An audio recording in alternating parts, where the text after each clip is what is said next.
दे ID card. दूध आपके shutter के अंदर है। हाँ, लेकिन सर ये भी तो देखें ना, इस लाइन में पूरी आ रही है सर ये देखिए, इस लाइन में आ रही है फुटपाथ शटर के अंदर। शटर से अंदर है। अच्छा, आपके दूध शटर से अंदर, शटर से बाहर नहीं आ सकते आप, ठीक है।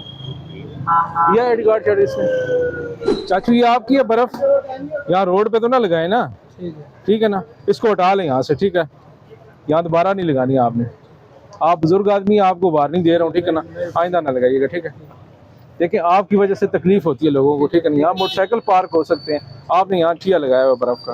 अस्सलाम वालेकुम जी, कैसे सर, ठीक है। अच्छा, अभी ट्रैफिक की रवानी को आप किस तरह देख रहे हैं मेन मरी रोड पे? ये जो अच्छा, ये बड़ा जबरदस्त हुआ है, क्योंकि काफी अरसे से 20 साल से हम यहाँ पे, तो शुरू से मसले आ रहे थे, सामान भी बाहर होता था, कस्टमर भी बाहर आके हजूम बन जाता था, गाड़ी पार्किंग नहीं बनती थी, और गाड़ी और सेल में भी फर्क पड़ता था कि हमारी सेल भी इस तरह से नहीं हो रही थी। हमारी सेल अच्छी हुई है, बाहर सामान नहीं होता, इसकी वजह से जगह नीट एंड क्लीन है। जो पैदल गुजरने वाले हैं उनके लिए भी बड़ी सहूलत है कि वो गुजर सकते हैं।